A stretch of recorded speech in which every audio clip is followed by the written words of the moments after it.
अगर आप भी चाहते हैं धनिया म्यूजिक की ऑडियो वीडियो सबसे पहले आप तक पहुंचे, तो हमारे इस चैनल को सब्सक्राइब जरूर करें और साथ में बेल आइकन को दबाना ना भूलें। धनिया रिकॉर्डिंग स्टूडियो पोखरिया नेपाल।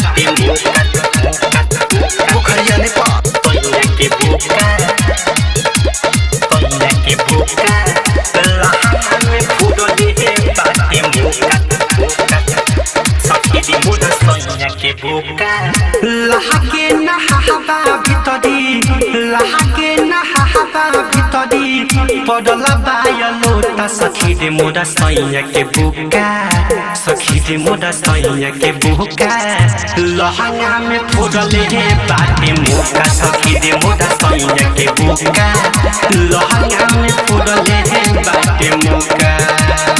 लहाके नहाबा भितरी, लहाके नहाबा भितरी, पडला बायलोटा सखी दे मोरा सैया के बुका, सखी दे मोरा सैया के बुका। लहंगा में फोड़ले हे बाटे मुका, सखी दे मोरा सैया के बुका। लहंगा में फोड़ले हे बाटे मुका, फोड़ले हे बाटे मुका।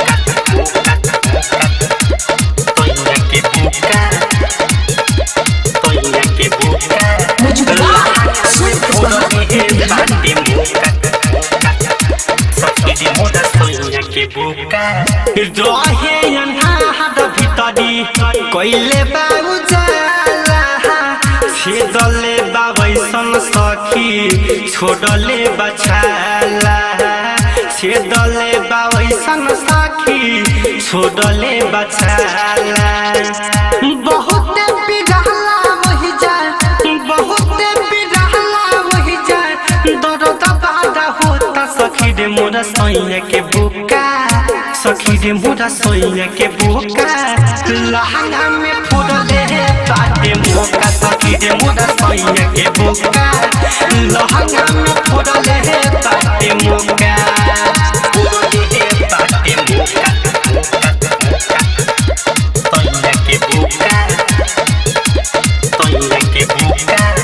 लहंगा में फोड़ले हे बाटे मुका, सखी दे मोरा सैया के बुका। बड़ी पनिया बाटे पियावा के बुका, एकारा रहनिया से सुख के भैनी खोखा। एकारा रहनिया से सुख के भैनी खोखा। मुन्ना ने पाले पियऊ, मुन्ना ने पाले पियऊ, कोदे कामयो नोखा। सखी दे मोरा सैया के बुका, सखी दे मोरा सैया के बुका।